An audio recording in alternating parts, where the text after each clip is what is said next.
ಇನ್ನು Ricky Rai Lamborghini drifting ಪ್ರಕರಣಕ್ಕೆ ಸಂಬಂಧಪಟ್ಟಂತೆ ರಿಕ್ಕಿ ರೈ ಪರ ವಕೀಲ ನಾರಾಯಣ ಸ್ವಾಮೀಜಿ ಹೇಳಿಕೆಯನ್ನು ಕೊಟ್ಟಿದ್ದಾರೆ. ಭಾರತಕ್ಕೆ ಬಂದ ಮರುದಿನ ಈ ಘಟನೆ ಆಗಿದೆ. ಕಾರ್ನಲ್ಲಿ ಬ್ರೇಕ್ ತೊಂದರೆ ಆಗಿತ್ತು, ಆ ಕಾರಣದಿಂದ ಹಾಗಾಗಿದೆ. ಯಾರು ಕೂಡ ನಂಬೋದಕ್ಕೆ ಸಾಧ್ಯನೇ ಇಲ್ಲ. ಆ ಥರದ ಸ್ಟೇಟ್ಮೆಂಟ್ ಕೊಟ್ಟಿದ್ದಾರೆ ರಿಕ್ಕಿ ರೈ ಪರ ವಕೀಲರು. ರಿಕ್ಕಿ ರೈ ಯಾವುದೇ ಡ್ರಿಫ್ಟಿಂಗ್ ಮಾಡಿಲ್ಲ, ಡ್ರೈವರ್ ಮಾಡಿರೋದು. ಯಾಕೆ ಅವರನ್ನ ಟಾರ್ಗೆಟ್ ಮಾಡ್ತಾ ಇದ್ದಾರೆ ಗೊತ್ತಿಲ್ಲ ಅಂತ ರಿಕ್ಕಿ ರೈ ಪರ ವಕೀಲ ನಾರಾಯಣ ಸ್ವಾಮೀಜಿ ಹೇಳಿಕೆಯನ್ನ ಕೊಟ್ಟಿದ್ದಾರೆ.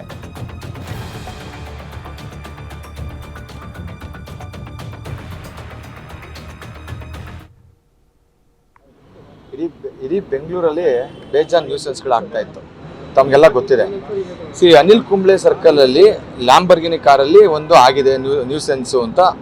ಮಿಡ್ ನೈಟಲ್ಲಿ 2 ಗಂಟೆ 3 ಗಂಟೆಯಲ್ಲಿ ಯಾವುದೋ ನ್ಯೂಸೆನ್ಸ್ ಏನು ಆಗಿಲ್ಲ. First point. ಎರಡನೇದು, ಅವಾಗ ಜನನೂ ಯಾರು ಇರೋದು ಇಲ್ಲ.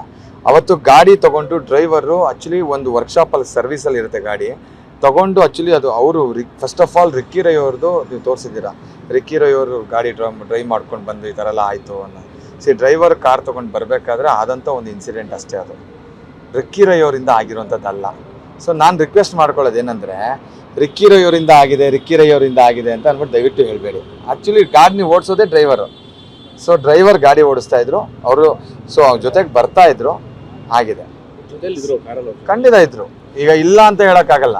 ಇಲ್ದಿರೋದನ್ನ ನಾನು ಇಲ್ಲ ಅಂತ ಹೇಳಿದ್ರೆ ತಪ್ಪಾಗತ್ತೆ. ಸರ್, ಗಮನ ಪ್ರಶ್ನೆ ಅಲ್ಲ ಸರ್. ಸಮ್ಟೈಮ್ಸ್ ಬ್ರೇಕ್ ಹೊಡೆದಾಗ ಗಾಡಿ ಗಮನಕ್ಕೆ ಬಂದೇ ಆಕ್ಸಿಡೆಂಟ್ ಮಾಡೋಲ್ಲ ಯಾರು.